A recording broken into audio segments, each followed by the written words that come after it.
नमस्कार दोस्तों, मैं हूँ आपकी host Rajni Singhal from Gaurav property और बहुत-बहुत स्वागत करती हूँ आपका रियल टॉक रियल स्टेट में। और जैसे हमारे लास्ट के जितने भी सेशन रहे बहुत बढ़िया रहे हैं, बड़ा मज़ा आ रहा है, आप लोगों का प्यार हमें बहुत मिल रहा है, बहुत इंटरेस्ट से आप लोग क्वेश्चन भी कर रहे हैं और उनकी जो उनका जवाब है वो आपको टाइमली मिल रहा है। और फिर से मैं आपसे एक बार रिक्वेस्ट करूँगी, ऐसे ही अपना प्यार हमारे साथ बनाए रखिए और ऐसे ही हमारे साथ जुड़े रहिए। और आज मैं लेके आई हूँ एक ऐसी पर्सनैलिटी जिनके बारे में मैं बहुत थोड़ा-सा बताऊँगी और आपको बहुत सारी नॉलेज उनके बारे में होने वाली है। मिस्टर विशाल सहरावत सर, वेलकम है सर हमारे शो में आपका। शुक्रिया रजनी जी। तो सर के बारे में मैं अगर बताऊँ तो लगभग 5 साल का इनको रियल एस्टेट का एक्सपीरियंस है और बहुत कम उम्र में इन्होंने अपनी जर्नी जो है वो स्टार्ट करी थी। और आज मैं अगर देखूँ तो एक अच्छे मुकाम पर बैठे हैं सर और बहुत सारी डील्स इन्होंने क्रैक करी है, बहुत अच्छे-अच्छे इन्वेस्टर्स बनाए हैं और डेफ़िनेटली उनका प्यार भी इन्होंने जीता है। और अगर भरोसे की बात करूँ तो आज के टाइम पे विशाल सर के मैं ज़्यादा बात नहीं करती, कम से कम 20 से 25 इन्वेस्टर ऐसे हैं जो आँख बंद करके इन पे भरोसा करते हैं। और जभी भी कोई अच्छी डील आती है, अच्छा एप्रिसिएशन वाला प्रोजेक्ट आता है, डेफ़िनेटली ये चेक उनके रेडी रखते हैं। तो स्टार्ट करते हैं अपने सेशन को और मैं चलती हूँ विशाल सर के पास। सर मेरा जो पहला सवाल आपसे रहेगा, वो ये रहेगा कि आगे आने वाले 5 साल में ग्रेटर फरीदाबाद का फ्यूचर हम कहाँ देखते हैं? कहाँ पहुँचने वाला है? देखिए, अगर फरीदाबाद की बात करें तो अगले 5 साल में फरीदाबाद में काफ़ी अच्छी डेवलपमेंट्स होने वाली हैं। फॉर एग्ज़ाम्पल जैसे आप गुड़गाँव को आज देखते हैं, पिछले 10 साल से पहले वो कुछ नहीं था, बट आज की जो डेवलपमेंट है काफ़ी अच्छी है उसमें, क्योंकि वो पहले से ही डेवलपमेंट हो चुकी थी, उससे 10 साल पहले स्टार्ट हो गया था। राइट। बट फरीदाबाद क्या है कि अब स्टार्टिंग होने जा रही है इसकी डेवलपमेंट में, जो कि आपको बहुत सारी कनेक्टिविटी मिल रही है। वो भी ऐसी सिटीज़ बहुत ही कम है जो कि आपको 3-3 एक्सप्रेसवे एक सिटीज़ के अंदर जा रहे हैं। वाओ! तो एक्सप्रेस की बात करें, आपका दिल्ली मुंबई एक्सप्रेसवे हो गया, जो भी फरीदाबाद के शहर के बीच में से निकल रहा है। हुँ, हुँ। एफएनजी एक्सप्रेसवे आप 15 मिनट में नोएडा पहुंच जाओगे, ग्रेटर नोएडा। और आपका जेवर एक्सप्रेसवे जो कि फरीदाबाद में गेम चेंज करने वाला है पूरे रियल एस्टेट को, क्योंकि आप यहाँ से 15 मिनट में आप जेवर एयरपोर्ट पहुंच जाएंगे, जो कि एशिया का सबसे बड़ा एयरपोर्ट बन रहा है। वहाँ पे आने वाले टाइम में लॉजिस्टिक हब बहुत चीज़ें आने वाली हैं डेवलपमेंट में। तो फरीदाबाद में अगले 5 साल की बात करें तो काफ़ी रिटर्न है। अगर आज जो पैसा अपना लगा रहा है फरीदाबाद में, राइट। तो अगले 5 साल में उनको 200 से 300% का एप्रिसिएशन मिलेगा ही मिलेगा। देखो, कोई भी चीज़ को डेवलपमेंट होने में टाइम लगता है, बिल्कुल। बट फरीदाबाद को क्या है कि इस 5 साल में काफ़ी अच्छी ग्रोथ आई है। रीज़न क्या है? कनेक्टिविटी। आज आपको साउथ दिल्ली जाना है तो 15 मिनट में आप साउथ दिल्ली पहुंच जाते हो। एग्ज़ैक्टली। तो साउथ दिल्ली सबसे पॉश एरिया माना जाता है। अब वहाँ पे जो रेंटल रह रहे हैं लोग, तो वो सीधा कनेक्टिविटी, आप लोग जो आएंगे वो सीधा अपना फरीदा। कनेक्टिविटी को देखेंगे, हाँ। राइट, और फरीदाबाद मूव ऑन करेंगे, राइट। और काफ़ी चीज़ें हैं जो कि अभी गवर्नमेंट ने अभी प्लानिंग में ली है, जैसे आरआरटीएस हो गया आपका। ओके। तो फरीदाबाद को कहीं न कहीं ये पूरी ये गेम चेंज कर जाएगा। मैं अगर बात करूँ तो गुड़गाँव को मुझे लगता है ये बीट कर जाएगा, क्योंकि फरीदाबाद देखो, कोई भी चीज़ होती है वो कनेक्टिविटी होती है। राइट। गुड़गाँव का रीज़न क्या है? गुड़गाँव 10 साल पहले डेवलप होना स्टार्ट हो चुका था। आज वहाँ पे हाईवेज़ वगैरह देखोगे तो काफ़ी दूर-दूर बन रहे हैं स्टैंड पे, बिल्कुल, क्योंकि वहाँ पे स्पेस जगह नहीं है, नहीं है, बिल्कुल स्पेस नहीं स्पेस है ही वहाँ। नहीं है वहाँ पे। तो बट फरीदाबाद में क्या है, आज लैंड बहुत ज़्यादा खाली पड़ी थी, तो उसका फ़ायदा उठाया है एक्सप्रेसवे ने। राइट। तो वो एक्सप्रेसवे फुलफ़िल कर रहे हैं आज की कनेक्टिविटी को। तो नेक्स्ट जो मेरा क्वेश्चन आपसे रहेगा, जेवर एयरपोर्ट बहुत सुनने में आ रहा है कि ऐसा होने वाला है, वैसा होने वाला है, ऐसी कनेक्टिविटी होगी, ये होगा, वो होगा। तो मैं आपसे जानना चाहती हूँ कि क्या इम्पैक्ट आने वाला है ग्रेटर फरीदाबाद पर? फरीदाबाद की बात करें तो जेवर एयरपोर्ट से अपनी सीधी कनेक्टिविटी हो रही है, जो कि आपने भी सुना होगा, ग्रीनफ़ील्ड एक्सप्रेसवे। राइट।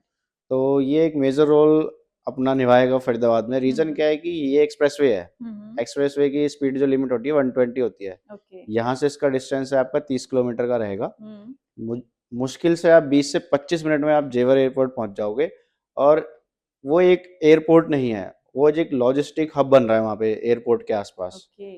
आपका वेयर हाउसेस, आपका लॉजिस्टिक माइनिंग, मतलब काफ़ी चीज़ें हैं जो वहाँ पे आपकी डेवलपमेंट हो रही हैं। चलिए चलते हैं विशाल सर अपने नेक्स्ट सवाल की ओर। मेरा जो दूसरा सवाल है, जैसे अभी हमने डिस्कस किया कि जो फ्यूचर है 5 साल में कैसा रहेगा, वो आपने बताया कि इस तरीके से डेवलप होने वाला है। तो मेरा नेक्स्ट अगर इसी में से बात करूँ तो मेरा क्वेश्चन निकल के आता है कि डेवलपमेंट तो होगी, वो सबको पता है कि होने वाली, बट मैं अगर बात करूँ मेजरली क्या-क्या डेवलपमेंट हो सकती है? तो वो थोड़ा-सा आप क्लियर करिए। और डेवलपमेंट की बात करें क्या-क्या हो सकती है, देखो, सबसे पहले ओवरऑल तो जो नए सेक्टर डेवलप हो रहे हैं, राइट। उनमें क्या अभी लैंड बैंक बहुत ज़्यादा है, तो अगले 5 साल की बात करें तो आने वाले टाइम में बड़े डेवलपर्स भी आने वाले हैं, जैसे डीएलएफ हो गया, क्योंकि गुड़गांव नोएडा में इतनी लैंड नहीं बची है, तो उनको देखते हुए तो आने वाले टाइम में आपको डेवलपर्स मिलेंगे। बिल्कुल। अब नए डेवलपर्स से होता क्या है आपका, आज जो डेवलपर हैं वो आप मिनिमम रेट लेके आ रहे हैं, बट जो अच्छा डेवलपर है वो अच्छे खासे रेट लेके आता है मार्केट में, तो राइट। वहाँ पे कहीं ना कहीं रियल एस्टेट पे इम्पैक्ट पड़ेगा इस चीज़ बिल्कुल। का। और दूसरा अपना पॉइंट है आपका विज्ञान भवन। विज्ञान भवन एक मेजर रोल निभाएगा फरीदाबाद को सिक्योरिटी पॉइंट ऑफ व्यू से। कैसे?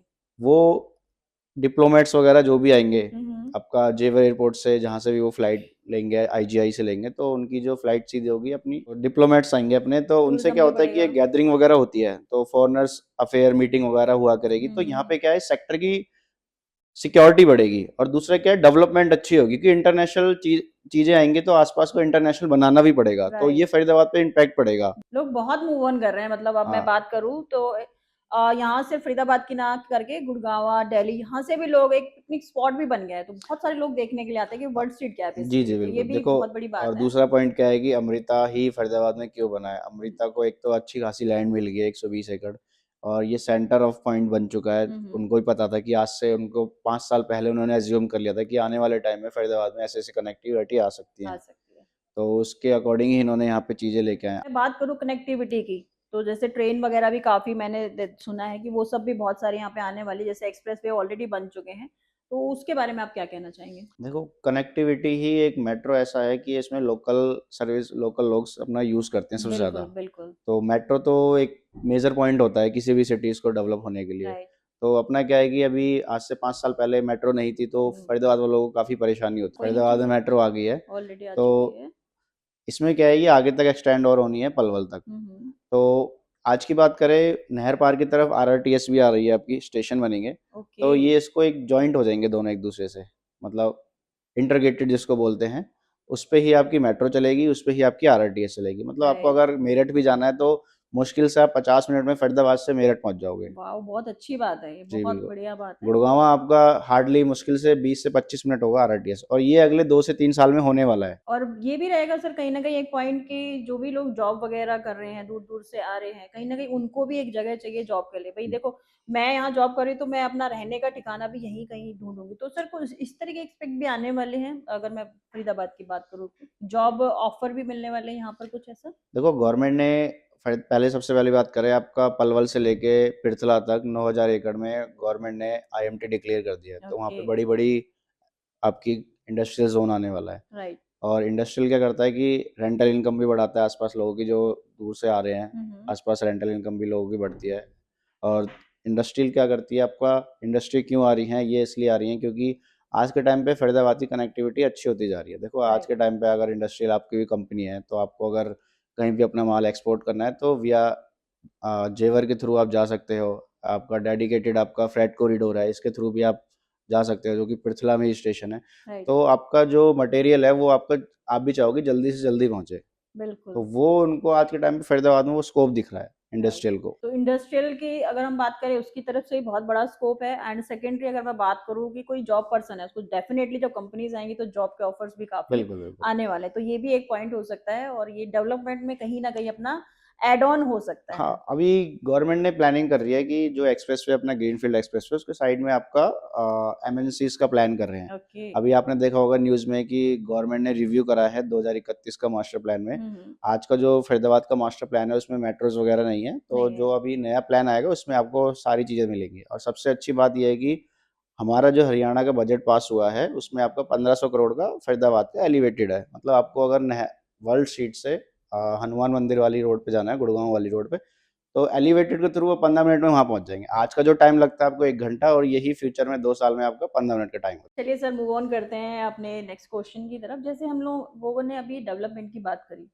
तो डेवलपमेंट बेसिकली जब भी होता है तो कहीं ना कहीं एक मिथ आ जाता है, चाहे वो इन्वेस्टर है चाहे वो इंडिविजुअल जो है परचेजर है, कहीं ना कहीं माइंड में आता है कि यार डेवलपमेंट हो रही है बट कहीं ना कहीं रेट जो है वो बहुत हाई होने वाले हैं, तो सर ये एक ही मिथ है या ये एक सच्चाई है? है। नहीं ये मिथ नहीं है आपका, ये फैक्ट है एक चीज़ का। ओके। देखो अब कोई भी डेवलपमेंट आएगी तो रेट बढ़ेगा ही, बिल्कुल। वो तो ऑब्वियस सी बात है।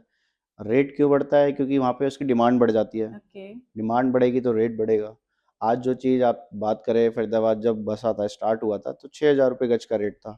जब डेवलपमेंट नहीं थी, आज काफ़ी टाइम हो चुका है, आज यही आप 2 लाख रुपए गज के रेट से ही परचेज़ कर रहे हो। बिल्कुल। तो सीधा इम्पैक्ट इस पे बायर को आया है। तो फिर एक की नेगेटिव इमेज नहीं जाएगी, बायर क्या सोचेगा मैं एंड यूज़र की, तो वो कहीं न कहीं नहीं है इतना बजट, इतना डेवलपमेंट हो गया, तो वो कैसे? क्योंकि हमें तो दोनों ही चाहिए, हमें बायर भी चाहिए और हमें इन्वेस्टर भी चाहिए। तो इन्वेस्टर जो है वो ऐसी जगह इन्वेस्टमेंट करता है जहाँ उसे पता रहता है कि यहाँ एप्रिसिएशन हुआ है। जैसे फॉर एग्जांपल आपका 2031 का मास्टर प्लान है। हुँ, हुँ। मोस्टली इन्वेस्ट वहीं पे ही हो रहा है क्योंकि ये एरिया अपना 2021 का डेवलप हो चुका है, रेट ओके। हाई है। हुँ, हुँ। तो एंड यूज़र भी ये चीज़ कहीं न कहीं समझ रहा है कि हमें भी इस टाइम पे अगर 5 साल में मार्केट ग्रोथ होने वाली है, तो कहीं न कहीं वो भी अपना 2031 के मास्टर प्लान में इन्वेस्टमेंट कर रहा है अपने रहने के लिए फ्यूचर में, कि हुँ, उनको हुँ। पता है कि हम नहीं ले पाएँगे आगे।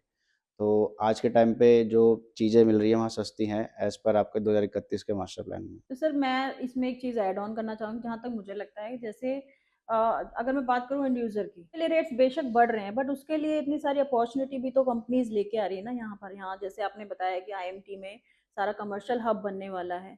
तो कहीं न कहीं एक मैं डिमांड एंड सप्लाई की बात करूँ तो वहाँ डिमांड अगर है एंड यूज़र को और पैसे की जो सप्लाई है वो भी तो कहीं न कहीं से आ ही रही है उसके लिए। राइट, तो ये भी एक बहुत अच्छा पॉइंट हो सकता है एंड यूजर के लिए कि डेफिनेटली घबराने की जरूरत नहीं है। अगर रेट्स बढ़ रहे हैं तो डेफिनेटली आपको इसमें फायदा भी मिलने वाला है आगे। हाँ, वो तो है। मैं जो आपके बायर हैं उनको मैं यही कहना चाहूँगा, देखो कोई भी जब बिल्डर इनिशियल स्टेज लॉन्च करता है तो मैं सबसे पहले यही कहता हूँ बायर को उसी टाइम उनको एंटर हो जाना चाहिए। राइट। तो उसका जो रीज़न होता है, क्योंकि जो बिल्डर लॉन्च करता है वो अपने फिक्स प्राइस पे लॉन्च करता है। अब मार्केट में क्या होता है कि जब फिक्स प्राइस आता है, बिल्डर लेता है तो उसमें लोग काफ़ी लोग ले लेते हैं। ले लेते हैं। तो जो नहीं ले पाते वो सोचते हैं रेडी टू पोजीशन पे लेंगे, बट उसका हम्म। रेट उस टाइम में फ़र्क हो जाता है क्योंकि उस प्रोजेक्ट को बनने में 3 साल लगते हैं राइट। और 3 साल की मार्केट अलग हो जाती है। बिल्कुल। तो मैं तो हमेशा यही कहता हूँ कि जो भी अपना बायर हैं वो इनिशियल स्टेज में ही अपना इन्वेस्टमेंट करे, लें। चाहे वो इन्वेस्टर है चाहे हाँ, वो इंडिविजुअल है। बिल्कुल। राइट। चलिए दोस्तों, मेरा जो आखिरी सवाल रहेगा डेफिनेटली सबसे रहता है जितने हमारे गेस्ट आते हैं उनका एक्सपीरियंस। आप और मैं हम दोनों ही जानना चाहते हैं कि जितनी भी जर्नी हमारे गेस्ट की रही है वो किस तरीके से निकली है, क्या उन्हें अचीवमेंट्स मिली हैं और उसके साथ साथ क्या डेवलपमेंट उन्होंने देखी है। तो विशाल सर डेफिनेटली आप अपनी जर्नी जरूर हमारे व्यूअर्स को बताइए। देखो मेरी जर्नी मेरे कॉलेज के बाद हुई थी। ओके। मेरे को जॉब नहीं मिल रही थी तो देन मुझे किसी ने सजेस्ट करा आप रियल एस्टेट जॉइन करो। हम्म। तो पहले दिन तो मैं आया था, रियल एस्टेट को मैंने लाइटली ले लिया था, तो मैं कुछ टाइम घर भी चले गया था अपने, मतलब मैंने छोड़ दिया, मैंने कहा, क्या ही है रियल एस्टेट में। बट आज के डेट में मुझे इसमें एक माइंडसेट क्लियर हुआ है लोगों से। लोगों ने मुझे ये सिखाया है कि यहाँ पे आप रियल एस्टेट से कहाँ पहुँच सकते हो। रियल एस्टेट वो चीज़ हो चुकी है आज के टाइम में। आप बड़े लोगों से, छोटे लोगों से, हर तरीके के लोगों से मिलते हो और सबकी सोच पता लगती है आपको। तो यहाँ से बिल्कुल। मैंने ये चीज़ सीखी है कि जो बड़े इन्वेस्टर्स होते हैं उनकी जर्नी ही रियल एस्टेट से स्टार्ट हुई है। तो उसने मेरे को ये सिखाया है। और मैं सबसे कहूँगा कि जो भी आज के टाइम में जो सोच रहे हैं रियल एस्टेट में इन्वेस्टमेंट करें ना करें, अगर आपको अपनी जर्नी आगे ले जानी है तो आप रियल एस्टेट में आप एंटर होइए। ये आपके ऐसा प्लेटफॉर्म है जो आपको कहाँ से कहाँ पहुँचा सकता है। तो दोस्तों अलविदा लेने का टाइम अब आ चुका है। फिर से मिलूंगी एक और अमेजिंग एपिसोड के साथ। This is Rajni Singhal signing off. मिलते हैं एक और बेहतरीन एपिसोड के साथ। Thank you.